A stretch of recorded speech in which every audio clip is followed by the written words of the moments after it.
പരിശ്രമിക്കുന്ന സ്ത്രീരത്നങ്ങളുടെ വിജയവേദി ഇത് red carpet. So let's begin the show. This is Red Carpet. ഇന്ന് നമ്മുടെ red കാർപ്പറ്റിന്റെ അതിഥികൾ എന്ന് പറഞ്ഞ സിനിമയിലൂടെ, സീരിയലിലൂടെ, സ്റ്റേജുകളിലൂടെ ഒക്കെ നമ്മുടെ മനസ്സ് കീഴടക്കിയ രണ്ട് പ്രതിഭകളാണ്, എൻ്റെ സുഹൃത്തുക്കളാണ്. സോ വളരെയധികം സ്നേഹത്തോടെ സ്വാഗതം ചെയ്യുന്നു സിനി വർഗീസ് ആൻഡ് സെന്തിൽ കൃഷ്ണ.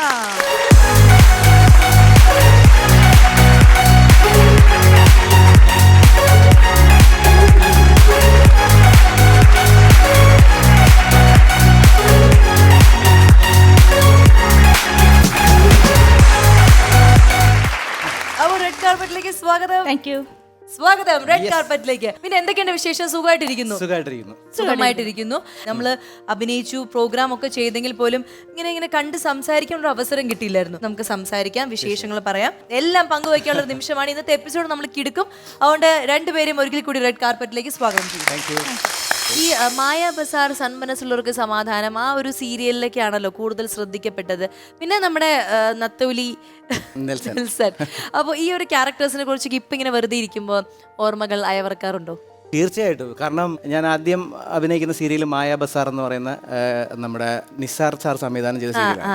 അത് കഴിഞ്ഞ് സന്മനസ്സുള്ളവർക്ക് സമാധാനം, അതിൽ സുരാജേട്ടൻ അനിയനായിട്ട്, അതിലല്ല മറ്റേ തൂവലിട്ടിട്ട് അത് വേറൊരു സീരിയൽ. അത് എങ്കിലും എന്റെ Gopalakrishnan K V Sasikumar sir സംവിധാനം ചെയ്ത സീരിയലാണ്. അപ്പൊ ഈ സന്മനസ്സുള്ളവർക്കൊക്കെ കഴിഞ്ഞതിന് ശേഷം പിന്നെ ഒരു സീരിയലിലൊരു ആൾക്കാർ ഇഷ്ടപ്പെട്ട ഒരു ക്യാരക്ടർ ഈ നെത്തോലി നെൽസനാണ്. ചാളമേരിയും നെത്തോലി നെൽസണും കോംബോ. സിനിയുടെ ഒരു സീരിയൽ എന്ന് പറഞ്ഞാൽ ആദ്യത്തെ ഒരു സീരിയലിൽ ഭയങ്കര പോസിറ്റീവ്, പാവം, ഈ മുഖത്തിന് പറ്റിയ ഒരു ക്യാരക്ടർ തന്നെയായിരുന്നു. പക്ഷെ പിന്നീട് അങ്ങോട്ട് വില്ലത്തിയാക്കാനുള്ള ഈ മുഖം കണ്ടിട്ട് ആരാണ് അങ്ങനെ ഒരു ചൂസ് ചെയ്തത്? കൃഷ്ണമൂർത്തി ചേട്ടൻ. ഈ കൃഷ്ണമൂർത്തി സാർ കൂടെ അല്ല, അതിനു മുമ്പ് ചെയ്തിട്ടുണ്ട്, പക്ഷെ അത്രയും ഒരു വലിയ ക്യാരക്ടർ അല്ലായിരുന്നില്ല. ശ്രീധനം ആ സീരിയൽ തന്നെയായിരുന്നു. അതിൽ റിയൽ ആയിട്ട് ചെയ്യാൻ പറ്റിയെന്നുള്ളതാണ്. അതാണ് അഭിനയിക്കേണ്ട ആവശ്യമേ വന്നില്ല. ഒറിജിനൽ ക്യാരക്ടർ അതായിരുന്നു. ഈ ആൾക്കാരുടെ ഒരു റെസ്പോൺസ് ആ പോസിറ്റീവ് ക്യാരക്ടറിനാണ് കൂടുതൽ കിട്ടിയത്, നെഗറ്റീവിനാണോ? ഒരുപാട് തല്ല് കിട്ടി, ചീത്തവിളി കിട്ടി, അടി കിട്ടി. പക്ഷെ ഭയങ്കര സന്തോഷമായിരുന്നു. നമുക്ക് കിട്ടുന്ന ഒരു അവാർഡ് പോലെയായിരുന്നു അതൊക്കെ. എന്തെങ്കിലും അതായത് ഭയങ്കരമായിട്ട് ഇപ്പോഴും ഓർത്തിരിക്കുന്ന വലിയ ഭീകരമായ എന്തെങ്കിലും അടി കിട്ടുക, വഴക്കോരോ, അങ്ങനെ എന്തെങ്കിലും ഉണ്ടായിട്ടുണ്ടോ? റെയിൽവേ സ്റ്റേഷനിൽ നിൽക്കുമ്പോൾ ഞാനുണ്ട്, അമ്മയുണ്ട്. അപ്പം സാധാരണ നമ്മൾ സീരിയലിൽ വരും പറയല്ലോ കുറെ കാര്യങ്ങളൊക്കെ ഉണ്ടാവും. അപ്പം ഫസ്റ്റ് പ്ലാറ്റ്ഫോമിൽ നിൽക്കാം ഞാനും അമ്മയും. തേർഡിലോ ഫോർത്തിലോ കണ്ടായിരുന്നു ട്രെയിൻ. അപ്പം ഞാനും അമ്മയും നിൽക്കുമ്പോഴത്തേക്കും ഒരു വയസ്സുകാരും അമ്മമ്മ ബാക്കിലൂടെ വന്നു അറ്റത്തല്ല നോട്ട്, നിനക്ക് വേറൊരാളുടെ ഭർത്താവിനെ തന്നെ വേണോ അല്ലേടിയെന്ന്. അമ്മ നൈസായിട്ട് മുങ്ങി. ഒരു 2 ബാഗ് മേക്കപ്പ് ബോക്സ് എല്ലാം ഞാനും അവിടെ ഇങ്ങനെ നിന്ന് അമ്മച്ചി കേട്ട്, അമ്മച്ചി അത് സീരിയലല്ലേ പറഞ്ഞ കേക്കണ്ടേ, എല്ലാം കേട്ടപ്പോ എല്ലാം ഞാൻ പോയി. നാട്ടുകാർ മൊത്തം ഇങ്ങനെ നോക്കിയിരുന്നു. പിന്നെ എപ്പോഴാണ് ഈ കോമഡി എനിക്ക് വഴങ്ങുമെന്ന് തിരിച്ചറിഞ്ഞ നിമിഷം എപ്പോഴാണ്? കാരണം ഒരു സ്റ്റേജ് പ്രോഗ്രാം എടുത്തു കഴിഞ്ഞാൽ സിനിയുടെ ഒരു സ്കിറ്റ് ഉണ്ടാവും. അതും ഇവരുടെ കൂടെയാണ് ഞാൻ ആദ്യമായിട്ട്. ആണോ? നിങ്ങളുടെ ഒരു കോംബോ ആയിരുന്നോ? ഞങ്ങള് ഈ വെള്ളാനകളുടെ നാട് സീരിയൽ ചെയ്യുന്ന സമയത്ത് കോമഡി ആയിരുന്നല്ലോ. അതെ.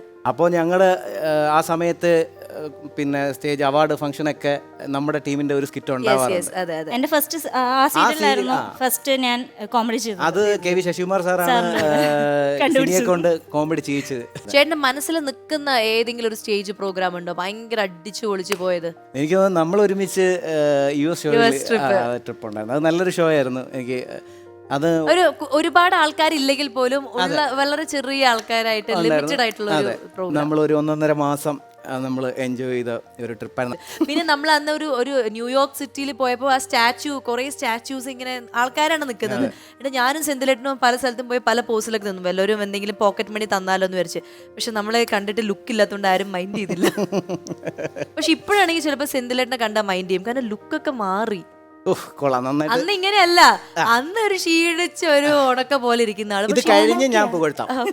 പക്ഷെ ഇപ്പൊ ഇങ്ങനെ ഭയങ്കര മാസ് ബോഡി ഇല്ല, ഇത് അറിയാലോ, ഞാൻ സിനിമയിലേക്ക് ഒരു എൻട്രി വിനയൻ സാറ് തന്നപ്പോ സാറിന്റെ പറഞ്ഞു, നമ്മള് മണിച്ചേട്ടന്റെ ബോഡി ലാംഗ്വേജ് പോലെ നമുക്ക് ആ സിനിമയിൽ കുറച്ച് വണ്ണമൊക്കെ വെക്കണമെന്ന് പറഞ്ഞു. അപ്പൊ അങ്ങനെ വന്നപ്പോ ഞാൻ ജിമ്മിൽ പോയി അധ്വാനിച്ചു, മസിലൊക്കെ വന്നു. പിന്നെ ആ മസിൽ അങ്ങനെ നിലനിർത്തുന്നു. പിന്നെ അത് കഴിഞ്ഞ് വർക്കൗട്ട് ചെയ്യും, ഇടയ്ക്ക് വണ്ണം കുറയ്ക്കും, വണ്ണം കൂട്ടും, അങ്ങനെ. അതാണ് ഈ സെന്തിലേട്ടൻ എപ്പോഴെങ്കിലും മനസ്സിൽ ഇങ്ങനെ ആലോചിച്ചിട്ടുണ്ടോ? രജനീകാന്ത് സർ, അദ്ദേഹം ഒരു കണ്ടക്ടർ ആയിരുന്നു, അങ്ങനെ അഭിനയമോഹമായിട്ട് അദ്ദേഹം ഇറങ്ങുന്നു, വിജയിക്കുന്നു. ഇപ്പൊ താങ്കളും ആ ഒരു പാതയിൽ ഇങ്ങനെ പോയിക്കൊണ്ടിരിക്കുകയാണ്. അപ്പൊ എപ്പോഴെങ്കിലും ഇങ്ങനെ ആലോചിച്ചിട്ടുണ്ടോ, ഒരു നാൾ നാനും അന്തർജനി മാതിരി ആകുമോ എന്ന്. അയ്യോ അങ്ങനെയൊന്നുമില്ല. ഞാൻ ജീവിക്കാൻ വേണ്ടിയിട്ട് ഒരു PSC വർക്ക് ചെയ്ത് ഞാൻ ഈ മിമിക്രി പ്രോഗ്രാം ചെയ്തുകൊണ്ടിരിക്കുന്ന സമയത്ത് നമുക്ക് ചില സീസണിൽ പ്രോഗ്രാം കുറവായിരിക്കും.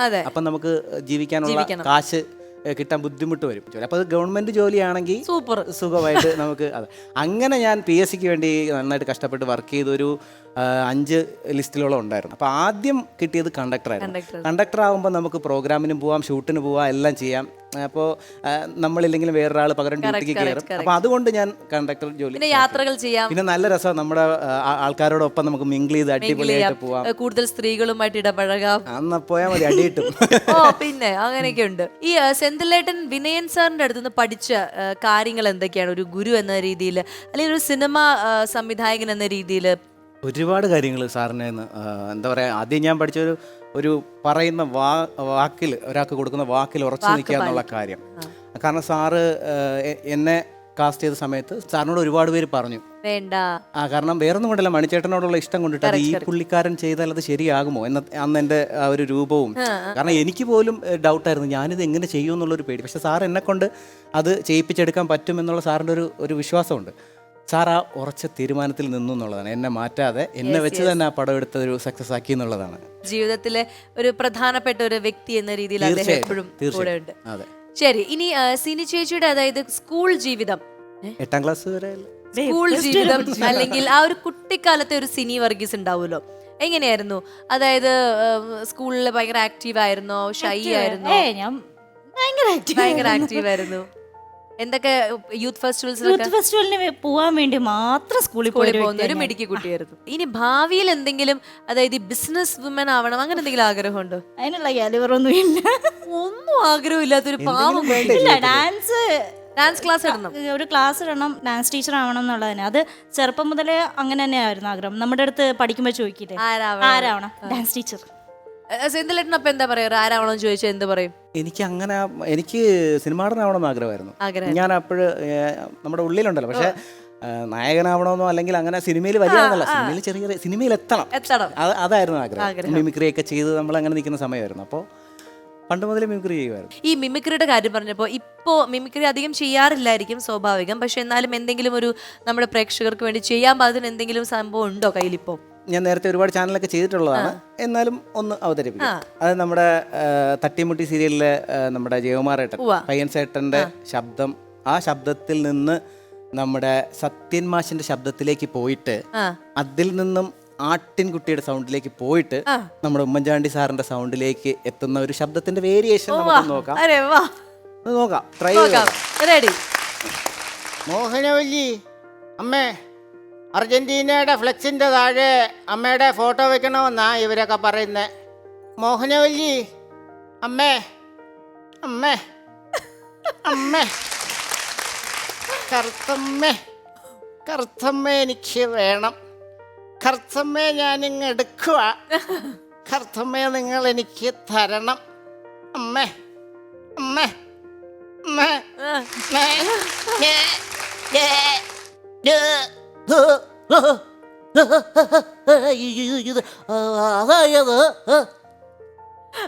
അത് കലക്കി. അതൊരു വെറൈറ്റി സംഭവം തന്നെയായിരുന്നു. ഈ നമുക്കൊക്കെ ഈ ബക്കാടി എന്ന് കേൾക്കുമ്പോൾ നമുക്ക് ചില കാര്യങ്ങൾ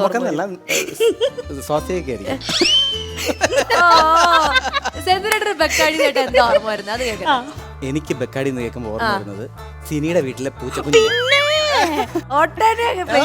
സിനിയുടെ വീട്ടിലെ പൂച്ചക്കുഞ്ഞിന്റെ പേരാണ് ബക്കാടി. അത് വല്ലാത്തൊരു പേരായിട്ട് പൂച്ചക്കുട്ടിയോട് അത് കയ്യില് കിട്ടിയ പാടെ ബക്കാടി കയ്യിൽ വെച്ചോണ്ടിരുന്ന സമയത്താണ് ഈ പൂച്ചക്കുഞ്ഞ്. അപ്പൊ പിന്നെ അങ്ങ് പേരിട്ടു അല്ലേ? അതൊന്നും അല്ല അതിനെ കൈ കിട്ടിയ പാട് വേറെ ഒരു പേര് എനിക്ക് കിട്ടിയില്ല. അപ്പൊ ആദ്യം വിളിച്ചത് ബക്കാടി തന്നെയാ. തലേദിവസം അടിച്ച ബ്രാൻഡ് ഏതാണോ അതല്ലേ പറയാൻ പറ്റുള്ളൂ അല്ലേ? എനിക്ക് അറിയാവുന്ന ഒരു ബ്രാൻഡിനെ എനിക്ക് പറയാൻ പറ്റൂ. അതെ. അപ്പൊ പൂച്ചക്കുട്ടിയെ കിട്ടിയപ്പോ തന്നെ ആ മുഖം നോക്കി ബക്കാടി ബക്കാടി എന്ന് വിളിക്കാൻ തോന്നിയത്. ഞാൻ ആക്ച്വലി വേറൊരു പൂച്ചക്കുട്ടിയെ, എനിക്ക് ഫോട്ടോ കിട്ടിയ വേറൊരു പൂച്ചക്കുട്ടിയാണ്. അപ്പൊ അതിനെ വാങ്ങിക്കാൻ വേണ്ടിയാ പോയത്. മെയിൽ കിട്ടണം. ശരി. അപ്പൊ ഞാൻ കുറേ വിളിച്ചു, അത് വന്നില്ല. അത് എന്നെ ഇങ്ങനെ നോക്കിയിട്ട് മൈൻഡ് ചെയ്യാണ്ട് ഒറ്റ പോക്ക് പോയി. അപ്പം അതിന്റെ ബാക്കിൽ ഇവളുണ്ടായിരുന്നു. അപ്പൊ ഇവളെ ആരും വാങ്ങിക്കണില്ല, കാരണം ഇവളുടെ കണ്ണിന് ചെറിയ പ്രശ്നം, കണ്ണ് കാണുന്നില്ലായിരുന്നു. ഓക്കെ. ഇവളെ മടിയെന്ന് വിളിച്ചപ്പോ അത് ഓടി വന്ന് മടി അങ്ങ് ശരി. ഞാൻ കൈ കിട്ടിയവിടെ വെക്കി വെക്കാടി എന്ന് വിളിച്ചു. ഈ കയ്യിൽ മറ്റേ ബെക്കാടി, ഈ സിനി കയ്യിൽ ഈ ആരെങ്കിലും ബെക്കാടി. വിളിക്കുമ്പോഴേ സിനി പൂച്ച കയ്യിലിരിക്കായിരിക്കും. എന്ത് ചെയ്യാ, ബെക്കാടിയായിട്ടിരിക്കുകയാണ്. ശരിയാട്ടോ. അങ്ങനത്തെ അബദ്ധങ്ങളൊക്കെ പറ്റിയിട്ടുണ്ടോ? ഇല്ല, അവളിപ്പം എന്നെ അറിയുന്ന എല്ലാവർക്കും അവളെ അറിയാം. അതുകൊണ്ട് തന്നെ ആരും ആ ബെക്കാടി ചിന്തിക്കൂല, ഇതേ ചിന്തിക്കുള്ളൂ. അപ്പോൾ നമ്മുടെ റെഡ് കാർപ്പറ്റിന്റെ ജനറൽ നോളജ് ക്ലാസ്സിലേക്ക് ഞാൻ നിങ്ങളെ കൊണ്ടുപോവാണ്. ആൻഡ് വളരെ ബുദ്ധി ഉപയോഗിച്ച് കളിക്കണം. പക്ഷെ എന്റെ ചോദ്യങ്ങൾ ചളി ചോദ്യങ്ങളാണ്. അപ്പൊ ആ ലെവലിലെ ബുദ്ധിയാണ് പ്രവർത്തിക്കാൻ പാടുള്ളൂ. അലമ്പൊന്നും ഉണ്ടാക്കാതെ. നമ്മൾ ഭയങ്കരമായിട്ട് ആധികാരികമായി ചിന്തിക്കേണ്ട കാര്യം വേണ്ട, ആധികാരികമായി ചിന്തിച്ച അട്ടി കിട്ടും. ഇതിന്റെ റൂൾ എങ്ങനെയാന്ന് വെച്ചാൽ ഇപ്പൊ സിനി, ഞാനൊരു ക്വസ്റ്റ്യൻ ചോദിക്കും, രണ്ടുപേർക്കും കൂടി കോമൺ ക്വസ്റ്റ്യൻ ആണ്. അപ്പൊ ആദ്യം ഇപ്പൊ സിനിക്കാണ് അറിയാമെങ്കിൽ വേഗം ഈ ഗത എടുത്തിട്ട് ഒരടി അടിക്കാം. ഒരടി അടിച്ചിട്ട് ആൻസർ പറയാം. അപ്പൊ പറയുന്ന ആൻസർ ശരിയാണെങ്കിൽ ഒരു പോയിന്റ് കിട്ടും. ഇനി സിനി പറഞ്ഞ ആൻസർ തെറ്റാണെങ്കിൽ ഈ പണിപ്പെട്ടിയിൽ നിന്ന് ഒരു പേപ്പർ എടുത്ത് വായിക്കുക. അതിൽ പറഞ്ഞിരിക്കുന്ന എന്താണോ അത് ചെയ്യാം.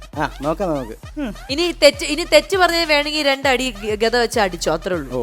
ശരി, അപ്പൊ വളരെ വളരെ ശ്രദ്ധിച്ചു കേൾക്കണം. ചളി ക്വസ്റ്റ്യൻ ആണ്. ആദ്യത്തെ ചോദ്യം ഞാൻ ചോദിക്കാൻ പോണ്. റെഡി, 1 2 3. ഉറുമ്പിന്റെ അച്ഛന്റെ പേര്. ഉറുമ്പിന്റെ അച്ഛന്റെ പേര് ഉറുമ്പാണോ? പിന്നല്ലാണ്ട്. അല്ല. ചോക്കട്ടെ. ഉറുമ്പിന്റെ അച്ഛന്റെ പേര്, ഞാൻ വെറുതെ അടി വാങ്ങിക്കുന്നില്ല പറഞ്ഞോ. ഒരു മിനിറ്റ്, ഒരു ക്ലൂതാ. ഇനിയിപ്പോ ആൻസർ അല്ല, എന്തായാലും ഒരു ക്ലൂതാ. ഞാൻ അടിച്ചില്ലേ. സിനി തോറ്റു. ഒരു ക്ലൂതാ ഞാൻ പറയും. ക്ലൂ തരാം. അതായത് ഉറുമ്പ് എന്നുള്ളത് മലയാളമാണ്, പക്ഷെ നമ്മൾ അച്ഛന്മാരെ ഇംഗ്ലീഷിൽ ആലോചിക്കണം. ആൻഡ് അപ്പം ആൻഡപ്പൻ. എന്താ കിട്ടുന്ന പേര്? രണ്ടടി കൊടുത്തോ.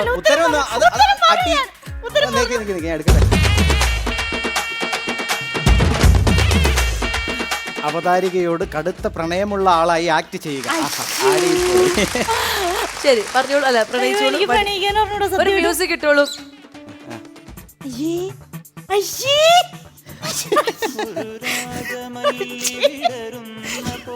എന്നെ കണ്ടെന്താ പ്രണയിക്കാൻ തോന്നൂലേ?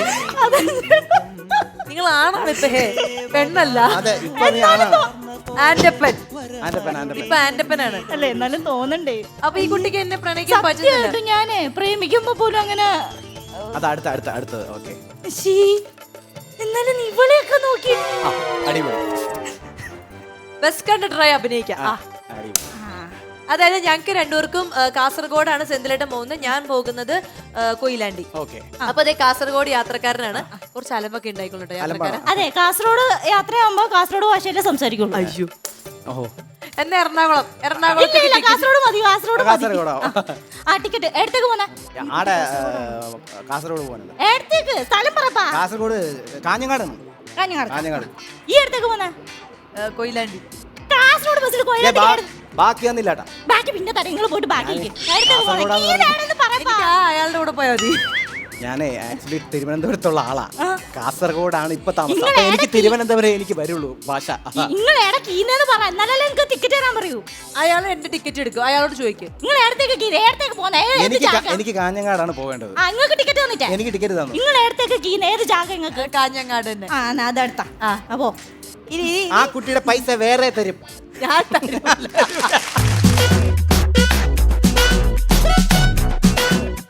അടിപൊളി. ഇനി അടുത്ത ചോദ്യമാണ്. കങ്കാരുവിന്റെ കുഞ്ഞിനെ കാണാതായി എന്ന് പോലീസ് സ്റ്റേഷനിൽ എങ്ങനെ പരാതി കൊടുക്കും കങ്കാരു? ക്ലൂ തരുമോ? ക്ലൂ തരുമെന്ന് വെച്ചാൽ നമ്മൾ മനുഷ്യന്മാര് വേറൊരു കാര്യം നമ്മുടെ പോകുമ്പോൾ ഇങ്ങനെയാണ് പറയാറ്. കങ്കാരുവിന്റെ കുഞ്ഞ് എവിടെയാണ് ഇരിക്കുന്നത് അത് ആലോചിച്ച് നോക്ക്. വയറ്റിലല്ലോ. അപ്പൊ പരാതി കൊടുക്കുമ്പോ മനുഷ്യന്മാര് പറയുന്ന ഒരു കാര്യമായിട്ട് കണക്ട് ചെയ്താണ് കങ്കാരു പരാതി കൊടുക്കുക. സഞ്ചി ഇല്ല. അടി കൊടുക്ക.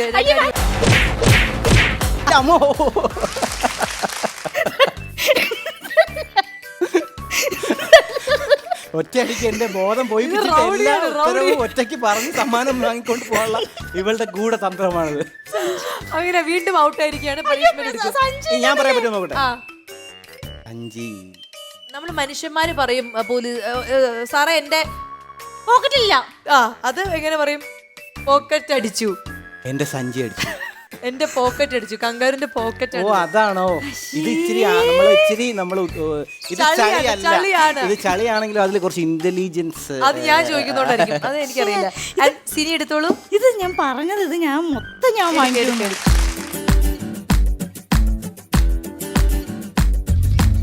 കാക്കേ കാക്കേ കൂടെ വിടെ റാപ്പായി പാടുക. ഓരെ വാ. അടിപൊളി. നല്ലൊരു റാപ്പ് മ്യൂസിക് കൊടുക്ക് കുട്ടിക്ക്. യോ ചുടേ we are gonna sing കാക്കേ കാക്കേ കൂടെ വിടെ. അതാ പറഞ്ഞത്. കാക്കേ കാക്കേ കൂടെ വിടെ. കുട്ടിനകത്തൊരു കുഞ്ഞില്ലേ. കുഞ്ഞില്ലേ കുഞ്ഞില്ലേ കാക്കേ കാക്കേ കൂടെ വിടെ. കാക്കേ കാക്കേ കൂടെ വിടെ. ഇവിടെ യോ hey കാക്കേ കാക്കേ.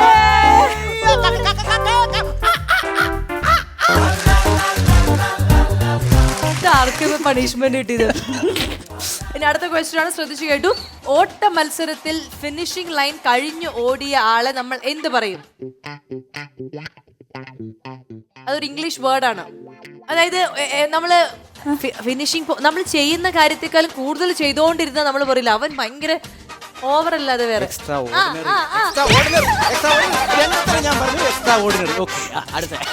ഇനി 6ൽ 5 പോയാൽ എന്ത് കിട്ടും? ചളിയാണ്. 6ൽ 5 പോയാൽ എന്ത് കിട്ടും? അഞ്ജുവിനെ കിട്ടും. അടിച്ചിട്ട് പറ. അഞ്ജുവിനെ കിട്ടും. അഞ്ജുവിനെ കിട്ടും. പക്ഷെ ഏകദേശം ശരിയാണ്. പക്ഷെ അതല്ല, അഞ്ജുവിന്റെ ശവം കിട്ടും. അത് ഞാൻ ഡെഡ് ബോഡി അങ്ങനെ പറയുന്നു വിചാരിച്ചിട്ടോ. പണിഷ്മെന്റ് എടുത്തോളൂ.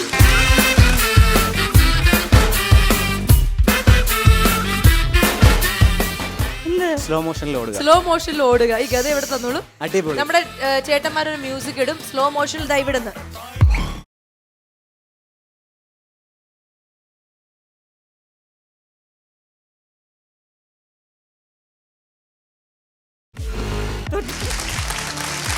ഓക്കെ ശരി. അടുത്തത്. അറസ്റ്റിലായ കുട്ടപ്പൻ ജയിൽ ചാടി, പക്ഷേ പോലീസ് കുട്ടപ്പനെ കോടതിയിൽ ഹാജരാക്കി. എങ്ങനെ? തൊട്ടപ്പുറത്തെ സെല്ലിൽ ഉണ്ടായിരുന്ന മനോജിനെ കുളിപ്പിച്ച് കുട്ടപ്പനാക്കി. ഇത് ഞാൻ മുമ്പ് കേട്ടു. ഈ മനോജ് അല്ല, ഞാൻ എഴുതി വെച്ച രാജപ്പൻ എന്നായിരുന്നു. പക്ഷെ കുഴപ്പമില്ല, മനോജ് നമുക്ക് ഇഷ്ടമുള്ളവരെ കുട്ടപ്പനാക്കാം. കുട്ടപ്പനാക്കാം. ഇനി കൈകൊണ്ട് തൊടാതെ പിടിച്ചു നിർത്താൻ പറ്റുന്ന സാധനം. ഇത് ഭയങ്കര ചളിയല്ല, എന്നാ കൈകൊണ്ട് പിടിക്കാതെ കൈകൊണ്ട് തൊടാതെ പിടിച്ചു നിർത്താൻ പറ്റുന്ന ഒരു സാധനം. ചളിയല്ല. ശ്വാസം.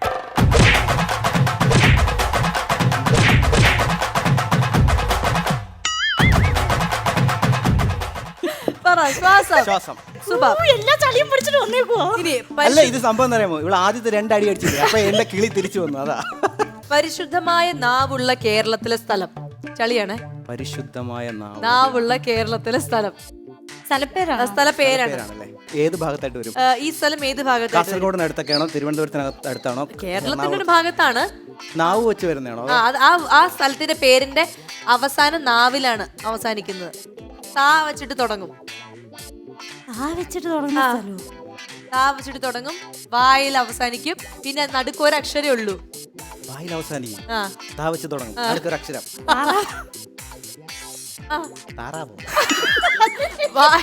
വായിൽ അവസാനിക്കും. വായ്. Yes, time over. രണ്ടുപേരും പറയാത്തോണ്ട് സെന്തിലേട്ടൻ ഈ ടാസ്ക് എടുക്കുന്നു. അത് കൊള്ളാം. എല്ലാം എന്റെ സ്ഥലം പറയണോ അല്ലേ? തിരുനാവായ. അയ്യോ, തിരുനാവായ വെച്ച് ഗള്ളൻ. ഇനി ഫോണിൽ വിളിച്ച് ഫുഡ് ഓർഡർ ചെയ്യാ, പക്ഷെ ഭക്ഷണത്തിന്റെ പേര് പറയരുത്. ഓ, അങ്ങനെ. ഇപ്പൊ അതായത് ഐസ്ക്രീം ആണ് വേണ്ടതെങ്കിൽ ഹലോ എന്ന് മാത്രം പറയാം. അത് കഴിഞ്ഞ ഐസ്ക്രീമിന്റെ കാര്യങ്ങള് ക്ലൂസ് കൊടുക്കണം. ശരി, ഫോൺ വിളിച്ചോ. ഹലോ ഹലോ, ഹോട്ടലല്ലേ? അതെ, ആരാണ്? ഞാന് ഇവിടെ പിന്നെ ജോലിക്ക് വന്നതാ. അപ്പൊ എനിക്ക് ഇവിടെ നിങ്ങൾ ഈ ഫുഡ് കൊണ്ട് കൊടുക്കുന്ന പരിപാടി ഉണ്ടോ? ഉണ്ട്. എന്ത് വേണം പറ. എന്തൊക്കെയുണ്ട് ഫുഡ്? ഇവിടെ പല സാധനങ്ങളും ഉണ്ട്. നിനക്ക് എന്തിനു വേണമെന്ന് പറയാ. എന്നാലും നിങ്ങളുള്ള ഫുഡുകൾ പറ. ഞാനത് എനിക്ക് ഇഷ്ടമുള്ള ഫുഡ് എനിക്ക് ഫുഡിന്റെ പേരുകളൊന്നും അറിയില്ല. ഇവിടെ അറബിക് ഡിഷസ് ഉണ്ട്, നാടൻ ഡിഷസ് ഉണ്ട്, ചൈനീസ്. എനിക്ക് നാടനാണ് വേണ്ടത്. നാടൻ പറ. ഞാൻ നാടനില് നമ്മള് ഇങ്ങനെ ഈ പിന്നെ നൂല് ഇങ്ങനെ കുരുങ്ങി കിടക്കുന്ന പോലത്തെ ഒരു സംഭവം ഇല്ലേ? ജിലേബി. ജിലേബി അല്ല, അത് ചുമന്ന കളറിൽ, ഇത് വെള്ള കളറില് നൂല് കുരുങ്ങി കിടക്കും. തേങ്ങ ഇങ്ങനെ കുനുകുനാന്ന് മുകളിൽ വെതറിയിട്ട്. മുറുക്കാണോ നിങ്ങൾ രാവിലെ കാപ്പിക്ക് കുടിക്കുന്നത്? രാവിലെ കഴിക്കുന്ന ഭക്ഷണമാണോ? രാവിലെ കഴിക്കുന്നതാണ്. പാവങ്ങളുടെ ന്യൂഡിൽസ് ആക്കാം നമുക്ക് വേണം. പാവങ്ങളുടെ ന്യൂഡിൽസ്, അതായത് നമുക്ക് അതിങ്ങനെ നമുക്ക് മാഗി അല്ലെന്നേ, നമ്മൾ ഈ ഇതില്ലേ, നമ്മള് മാവ് ഇങ്ങനെ എടുത്തിട്ട് നമ്മള് ഒരു സംഭവത്തിനകത്ത് ഇട്ടിട്ട് അതിനെ ഇങ്ങനെ പ്രസ് ചെയ്യുമ്പോഴത്തേക്കും അതിങ്ങനെ നൂല് പോലെ ഇങ്ങനെ വന്നിട്ട് വെളിച്ചെണ്ണയിലല്ല, ഇതിങ്ങനെ ആവിയിൽ വെച്ചുണ്ടാക്കുന്ന സാധനമാണ്. നമ്മൾ അതിന്റെ പിന്നെ നമ്മളിപ്പം ഒരാളിന്റെ മുഖത്ത് നമ്മൾ കൈ കൊണ്ട് ഇങ്ങനെ ടിഷ്യൂ എന്നാക്കുമ്പോ അതിന് നമ്മളൊരു പേര് പറയില്ലേ? ഇടി. ഇറച്ചിയല്ല. പിന്നെ പിന്നെ പിന്നെ പിന്നെ പിന്നെ പിന്നെ ഈ നമ്മള് അതും രാവിലെ കഴിക്കുന്ന ഒരു ഫുഡിന്റെ പേരാണ്. ഈ ചട്ടിയിലൊക്കെ ഉണ്ടാക്കുന്ന ഇടിയപ്പം. അതിന്റെ കൂടെ നമുക്ക് ഈ കോഴി ശബ്ദം ഉണ്ടാക്കി, ഭയങ്കരമായിട്ട് ശബ്ദം ഉണ്ടാക്കിയിട്ട് ഒരു സംഭവം, കൊക്കരക്കോ വിളിക്കും. വിളിച്ചിട്ട് ഒരു സംഭവം, ഒരു വെള്ള കളറിലുള്ള ഒരു സംഭവം. എന്തിനു വേണമെന്ന് കറക്റ്റ് പറയടേ. ഈ ഇതില്ലേ, നമ്മൾ അതിങ്ങനെ വെള്ളത്തിലിട്ട് നമുക്ക് പുഴുങ്ങിയെടുത്തതിന് ശേഷം അതിന്റെ തൊലി ഇങ്ങനെ പൊളിക്കുമ്പം ഒരു നല്ലൊരു സംഭവം കിട്ടും. ആ കറിയിൽ വേറെ എന്തൊക്കെ സാധനങ്ങളുണ്ട്? ആ കറിയില് പിന്നെ ഉള്ളി ഉണ്ടാവും. ഉള്ളി? ആ കോഴിക്കറി അല്ലെന്നേ, ഉള്ളി. ഈ ഞാൻ പറഞ്ഞ ഈ സാധനം ഈ പുഴുങ്ങി അതിനകത്തിടും.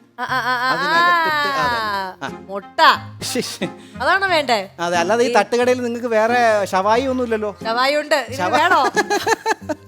പക്ഷെ ഇടിയപ്പം പെട്ടെന്ന് എല്ലാവർക്കും മനസ്സിലാവും, കാരണം കറക്റ്റ് ക്ലൂ ആയിരുന്നു. Very good. അപ്പോ അങ്ങനെ ഏറ്റവും കൂടുതൽ പോയിന്റ് നേടി ഈ ഗെയിമിൽ, ഈ പണി പാളി എന്നുള്ള ഗെയിമിൽ പണി പാളാതെ ജയിച്ചിരിക്കുന്നത് സെന്തിൽ.